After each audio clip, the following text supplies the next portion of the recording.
last week we had talked about macros.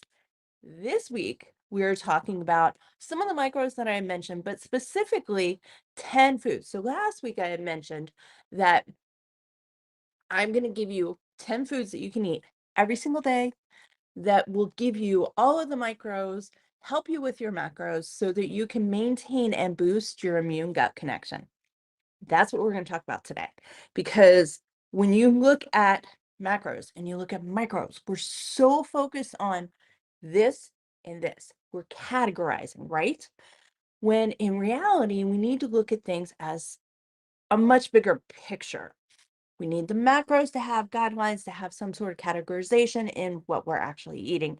And then we need the micros to make sure we have the building blocks for our body to function well, right? And as we talked about a couple of weeks ago, we need micros and we need macros so that not only our gut health improves, but our immune health improves as well because they are intertwined.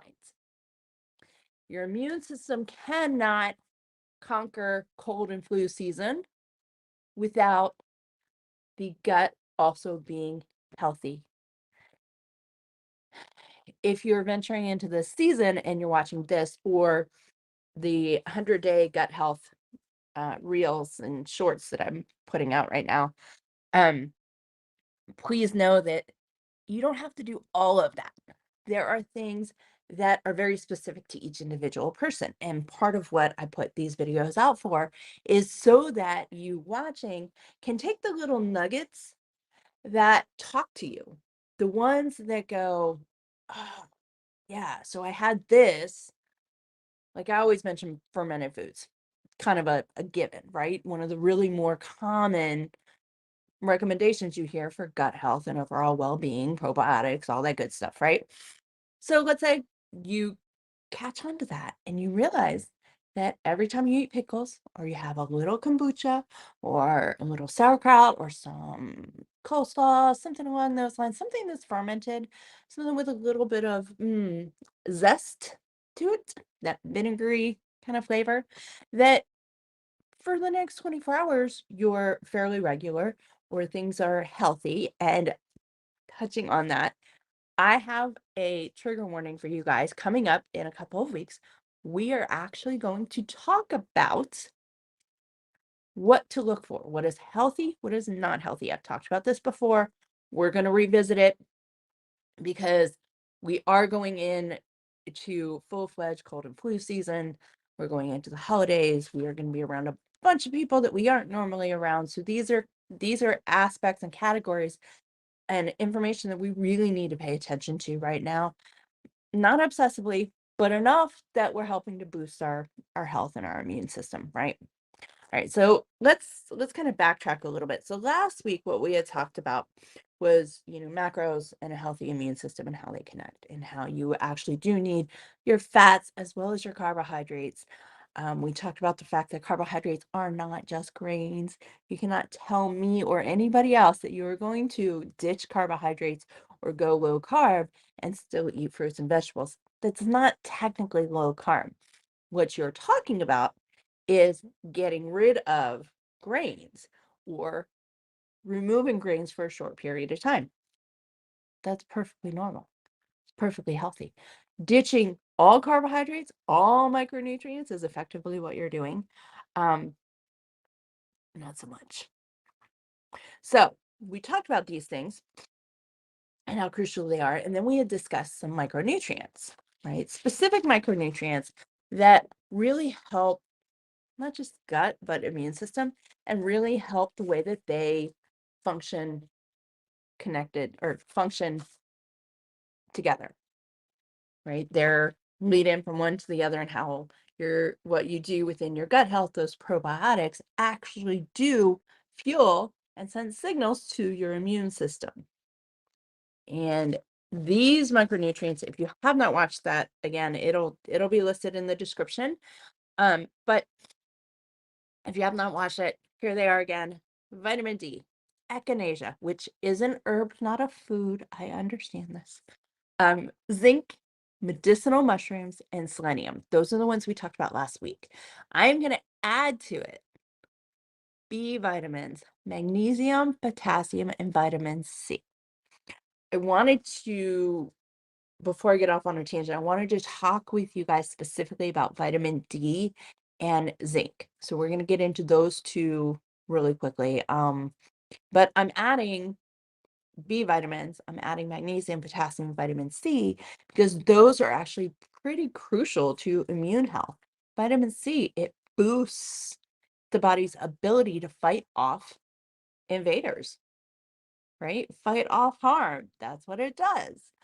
Now, magnesium and potassium will help you and help your muscles actually function so that you're not going to have any cramping, but it also helps with release. It helps with relaxation. B vitamins, energy, you guys. If you feel like you have zero energy, right? And you really don't think there's anything going on with your gut, you just lately, you're just feeling blah. I mean, hello. We are connected to nature. When nature is blah, we typically feel blah. So on a day like today, it is important to have B vitamins. I don't absorb B vitamins very well from food. I try. It's something that some of us actually do deal with, is absorbing those B vitamins from our food doesn't always happen. And this is what supplementation is for. So for a day like today, instead of just boosting my B vitamin consumption, so a lot of, fruits and vegetables, dark leafy greens, those are pretty much part of my daily diet. So it's kind of hard to boost them anymore. But on a day like today, I'm going to add B vitamins in. I'm going to add a B vitamin supplement. I prefer the powders that go in things. I don't like capsules, you guys. If you've watched for any length of time, you know this about me. I suck at taking pills. So capsules aren't really my thing.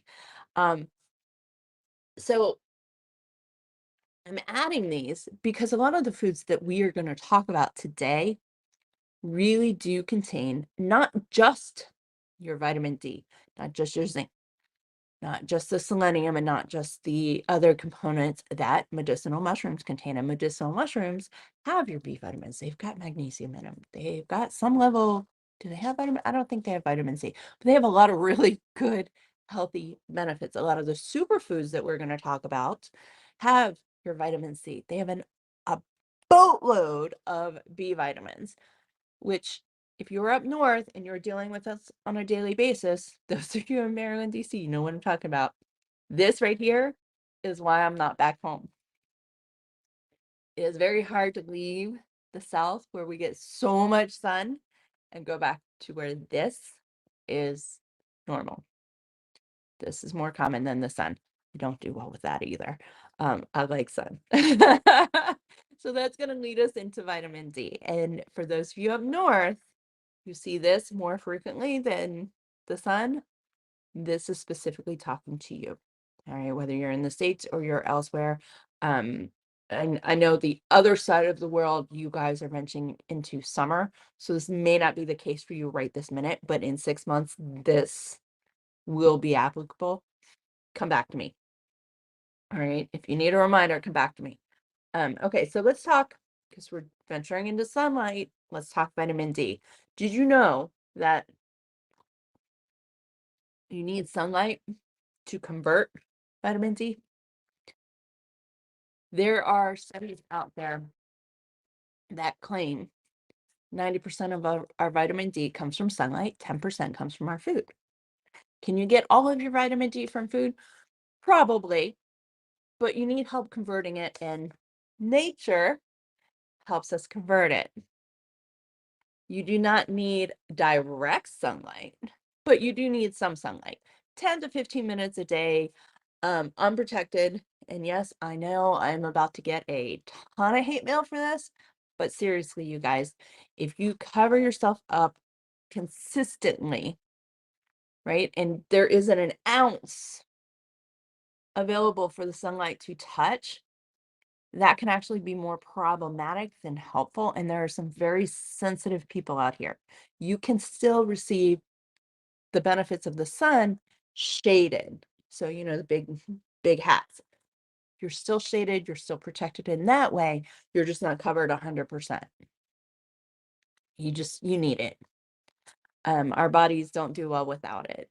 Now, when you're taking supplements, and that's really the supplements are kind of where we're getting into dangerous territory. Vitamin D is a fat soluble micro. What that means, fat soluble micronutrients are stored in the fat cells. They're stored in our fat cells when there's an overconsumption. Okay. Water soluble. That's why we have to eat all these micronutrients every day, because those are water soluble. They don't stay in our body. They get flushed out. If our body doesn't need it, it goes, "Psst, you're out of here." And with vitamin D, that's not the case. So some of the side effects you can experience, foggy eyes, so your vision gets blurry. You get dots when you don't normally. Now, if you have migraines, this is kind of a questionable area because a lot of migraines start with those dots. Mine do. And a lot of other people that I've talked to, it's the same way. Um, and one of the things I actually wrote down was to make sure to mention to you some toxic thresholds. So in herbalism, what we talk about, or herbal medicine, for those of you just watching, um, what we talk about are threshold limits, healthy thresholds. And what that means, the therapeutic threshold is the range that you have that is healthy dose versus overdose or a deficit. Okay, that's what threshold means. And the wider the threshold, the less intense, less sensitive that herb or food is to your body. The shorter the threshold, the more dangerous and harmful it is. So with vitamin D, you can go up to 10,000 IUI. That is 250 micrograms of vitamin D as a supplementation. This is why that is only recommended through a licensed practitioner, because for many of us out there, we do not need 10,000 IUI vitamin D. You have to be bottom of the barrel to take 10,000 IUIs of vitamin D every single day for more than 60 to 90 days. And that should be closely monitored by lab tests, because the chances that you can go from normal, healthy to overdose are very strong with that. A lot of us have been recommended to take 1,000 to 2,000, especially since the shutdown, right?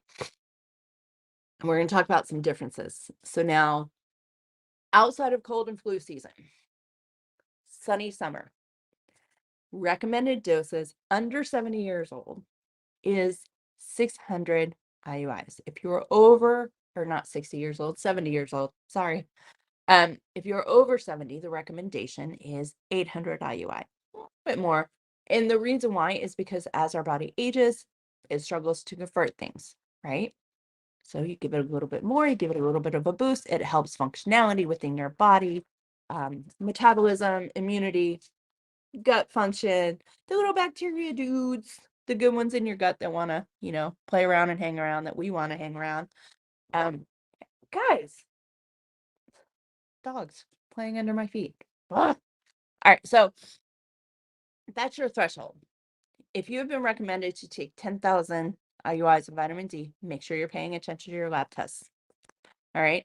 Now, what foods can you get vitamin D from?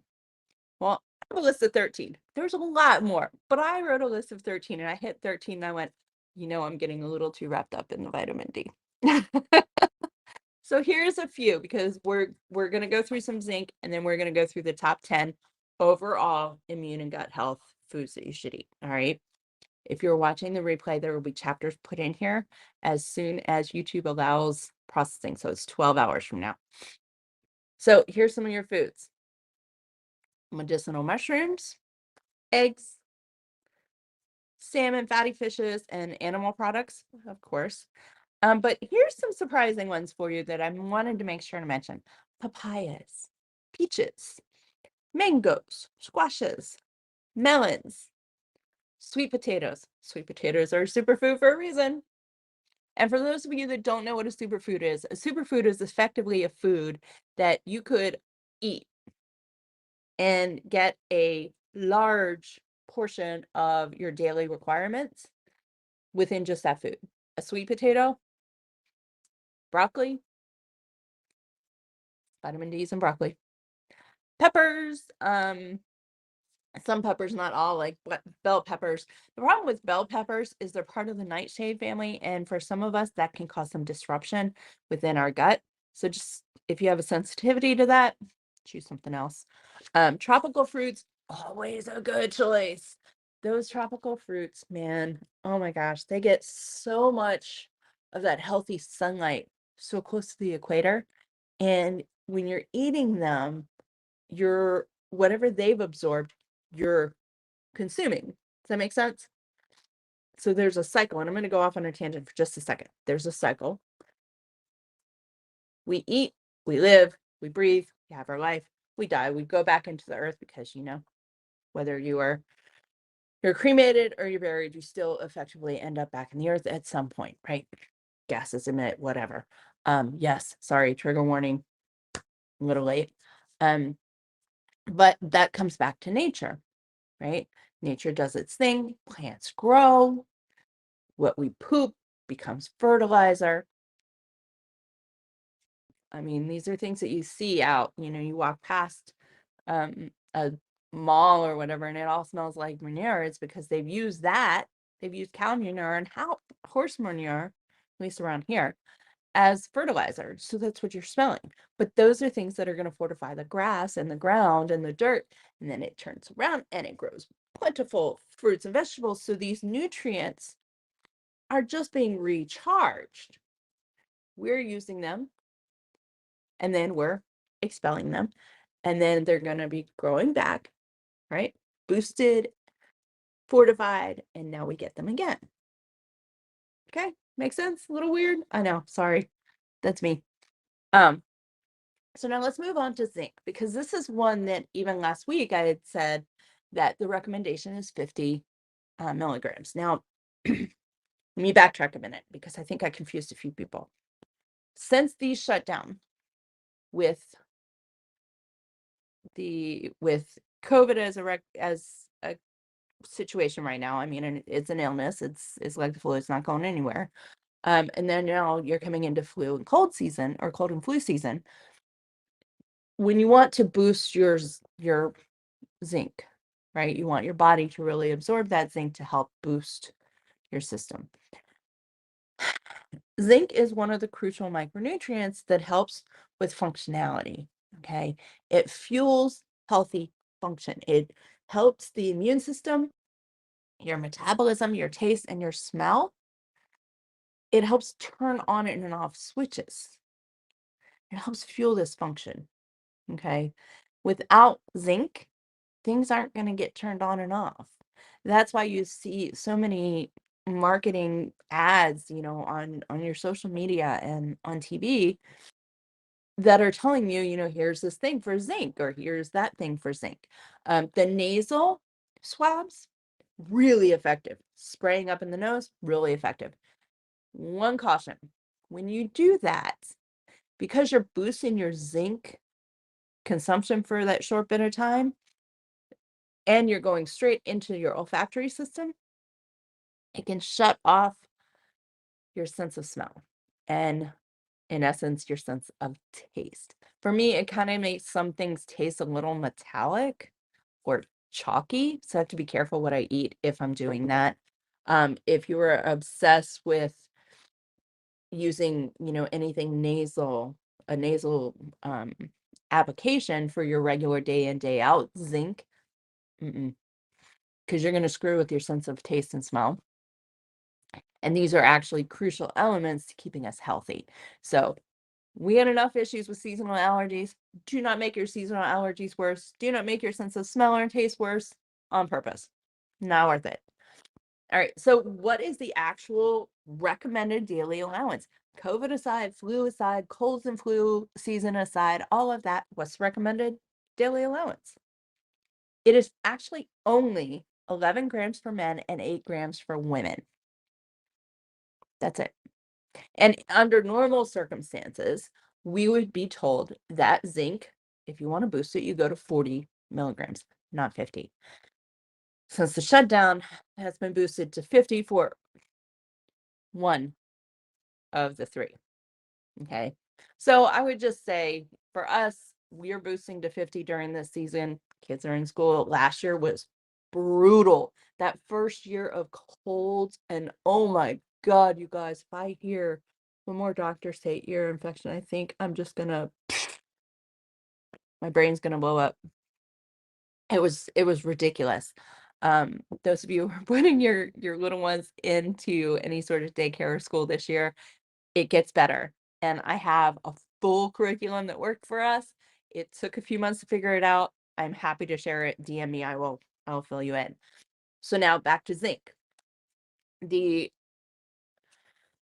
National Institutes of Health actually state that the threshold for zinc is up to 40 milligrams long-term use. Right. So if you've been using 50 milligrams a day, if you've been consuming 50 milligrams a day since the shutdown, this is long term. You're going to need to shift it up somehow because effectively your body is now used to getting that much zinc from a supplementation, and it may or may not help you as much as you think it will. You got to shake it up. Your body does not like stagnant. It likes to change things up. So I'm always telling you guys, moderation and variety are the keys to a healthy body, healthy diet. All right. What foods contain zinc? Your dark leafy greens, but dark leafy greens are kind of everything. Legumes, cruciferous foods, seeds, beets. I'm not a beet fan, but my sister loves that. So beets, they're really great. Zucchini. I wanted to mention these three: zucchini, pumpkins, and sweet potatoes, because right now they're in season. Pumpkin, you can get the pumpkin pie pumpkins right now, and I'm telling you guys, cut the stem off, pop the sucker in the oven, whole, just wrap it in foil, pop it in the oven. You can fit about 3 or 4 in a normal oven. Roast them. When it comes out, there's like some mixer idea. Can't remember her name. Jennifer somebody. I love the chick. She tried the mixer method to get the seeds out. With the little pumpkins, it's a little bit easier. Once they're roasted, you can slice through them like butter. That's how you make pureed pumpkin. You scoop the seeds out, and then you scrape out all of the meatiness, and you freeze it. And you know how pureed pumpkin for the next year, it's amazing as a soup. So, the butternut squash soups, those recipes, if you replace butternut squash with your pureed pumpkin or pumpkin chunks, they're delicious. They're very sweet. It tastes amazing. Um, Mushrooms are another superfood that contains zinc, especially the medicinal ones. Those are really good. And if you have someone locally, I know we do have one of the people I'm connected to from BZen actually sells some medicinal mushrooms. So if you're local in the DFW area, let me know. I will connect you guys. You can get to it. They do an absolutely wonderful job. And I know this couple, they are very meticulous in everything that they do. So trustworthy. All right. So now let's get into those top 10 foods that boost your immune gut connection, the health of both your immune system as well as your gut. Because as we're going into this season, a lot of you are starting a reset, or you're starting kind of a seasonal cleanse and shifting into the new season, right? These top 10 foods, out of them, you want at least 5 every day. Now, as you're listening, these aren't the only ones, but you want at least 5. And as you're listening, you'll notice that a lot of these are really categories. And for many of you, if you're already eating a healthy diet, something that aligns with your body, you're eating a lot of these. This should not be surprise new information. This should be confirmation that certain things that you're already consuming day in, day out are there helping your body. Okay. If this is not the case, if any of this is a surprise, let's chat. For sure, let's chat. All right, so here are your top 10 foods, okay? You have berries, obviously, antioxidants, the darker, richer colors, more vibrant colors. That's what you're going for here. Sweet potatoes, we just talked about those. Superfoods, cruciferous foods, not just broccoli, asparagus, artichokes, cauliflower, Brussels sprouts. I have a recipe on my over on my website right now.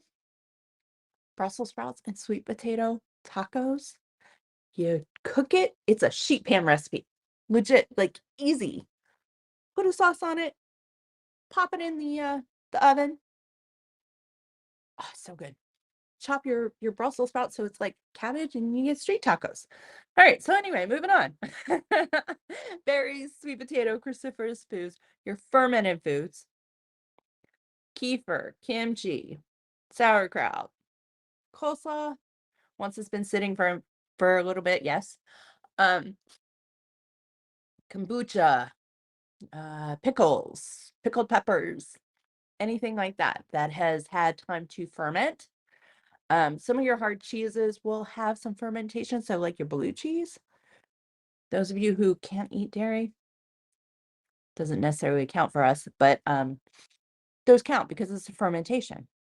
All right, nuts and seeds. Peanuts. Peanuts are not nuts. Peanuts are considered legumes.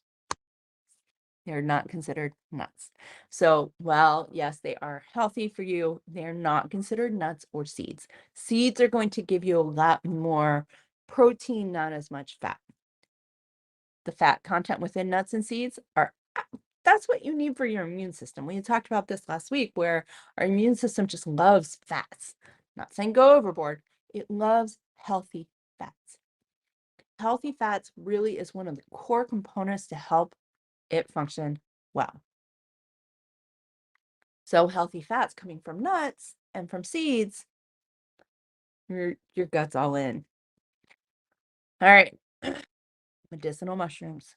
And as I mentioned before, because I know I've mentioned medicinal mushrooms multiple times just within our time together, I am not talking about shrooms, you guys. I'm literally talking about nutritional healers, medicinal mushrooms, okay? Shiitake mushrooms, lion's mane, oyster mushrooms, things like that. Even the button mushrooms are superfoods. They help us. They help our immune system. They help our gut. There's an intertwining there. It works out perfectly. Yogurt. If you're dairy free like me, it still counts.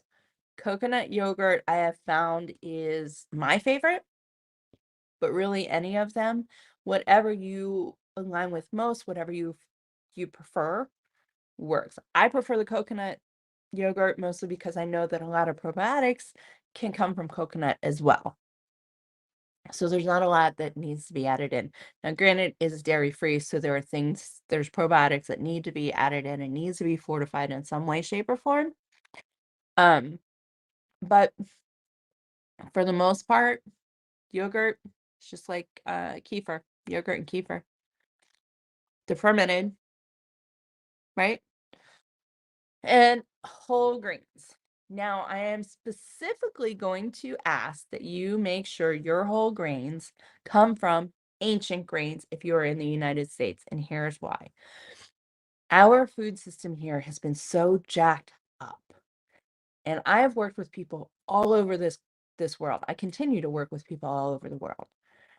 And in other countries, the grains grown have not had the history that ours have. So a lot of the gluten intolerances and sensitivities that we're experiencing in our society today are because of this. So if you focus just on ancient grains, and there are a few ancient grains that are not necessarily gluten-free, but those with a gluten sensitivity can consume them safely without side effects. I'm happy to share a couple of them with you. I'm not going to do it here. That would be a whole different discussion. We'd be here for another half an hour. So when you look at Whole grains are a crucial element to helping our immune system and our gut health. You want to make sure that what you're consuming is more ancient grain versus just plain old whole grain. Be very particular about your grains. All right. Last two. I'm going to save the best for last. Legumes, healthy fats, protein from plants.